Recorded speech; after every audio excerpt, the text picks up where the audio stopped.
Okay, guys and girls, I'm going to do a bit of a review on mods I've done to my Superdual. I've done a couple of these in the past, but since we're on lockdown and, well, I can still go for a little bit of a ride, but I thought I'd do a few videos on mods and one on tools and other bits and pieces. You know, I've had this bike for 3 years now, so I'm basically going to tell you what I found works and what I found doesn't work, and what's held up and what hasn't held up, and what adjustments I've made. Okay, I'll start from the front of the bike.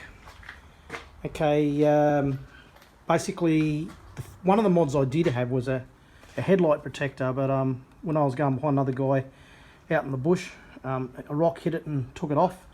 It was the same one that was on the Husky T630s, but these are, you can see there I've got a scratch where a rock hit it. So it's not glass, so it is protected anyway, but I mean, if you get one of those headlight protectors, it just protects against your glass being buggered. Another mod I did was the screen. You can see I painted half my screen.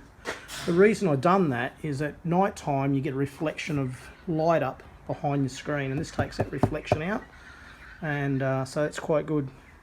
And again with the screen, I've you can see I've just got these spaces, and I've done quite a big space. Again, that basically gives me more room behind the cockpit, and it's not as less buffeting. Something else I've got done, I've got brake and clutch levers cable tied on each side. Never used them, but yeah, so I use a quad lock. What I did do, I got this little rubbery thing here to put on the side of it just to make it more stable. So yeah, when I'm riding it, it makes the actual phone more stable on the quad lock, so that's pretty good.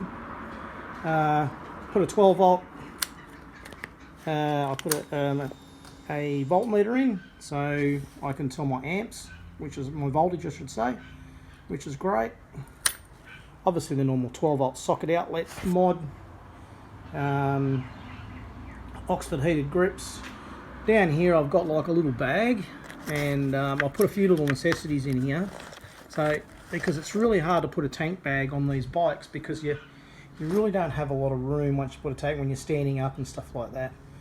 Aftermarket mirrors, these ones fold in, which I find a lot better. We've got folding mirrors, that really helps.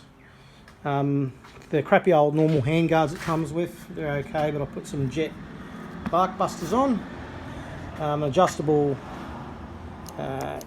brake lever. I really want to get an adjustable brake lever, clutch lever as well, but being hydraulic I've got to try and find one.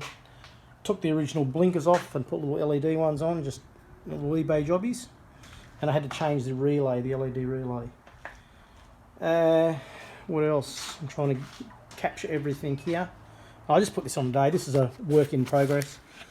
Put my gloves in when I stop, because how many times when you stop and you're checking your navigation and stuff like that, you put your gloves down or you stick your gloves up there, and then the bastards fall. One of them always falls on the bloody ground, and you've got to get off the bike and get it. So I'm putting this here to just stick my gloves in if I stop, or it'll be a work in progress.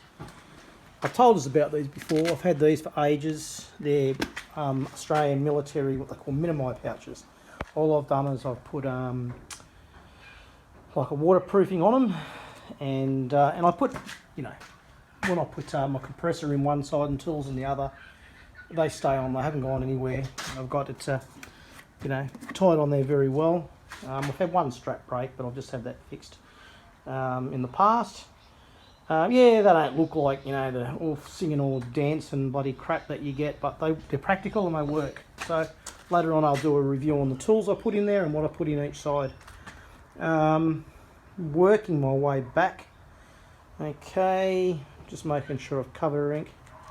Rightio, the airbox, as you know, these can strip out. I've put all Allen keys in there. It just makes it a whole lot easy to change if you've got Allen key bolts in there rather than the other ones. 17 model had really weak fuel, and the RS650s, these are an IMS one, strong as, you'll never break them. So you can get them through Powerhouse. They've got them in stock, I think. Obviously, other mods, I've put this little box on the back, the Pelican case, so I can lock it. I put a few bits and pieces in there. It's annoying. Oh, look, there's a snake. Snake. Yeah, they taste real good. Urostan, this is the bracket, so I put my soft Urostan luggage over it.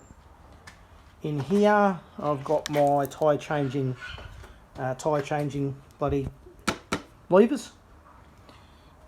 Working around. I've got that hooked up to the battery. That's to hook my compressor up to, so for my tyre pressures when I'm going. Obviously Barrett exhaust, I had them on for some time. Spacing that out was one of the first mods I do. A lot of you remember from the early days.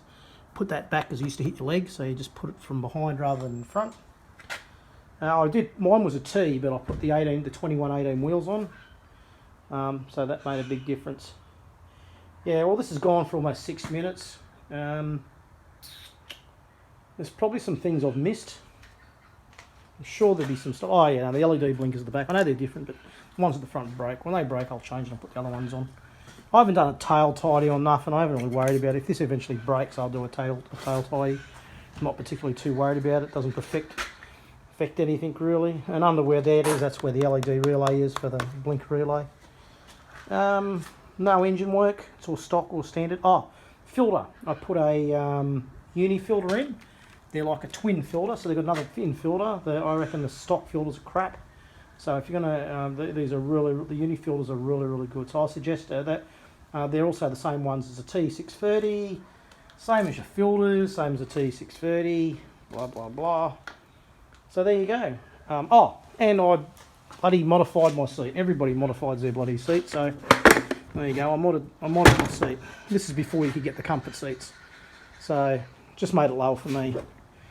So there you go. That's all the mods I've done on my Superdual. So hope you enjoyed it. Maybe got some ideas if you're new to to the bike.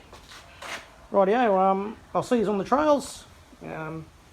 This is all about the ride, keeping it alive. Okay, good on yous. See ya.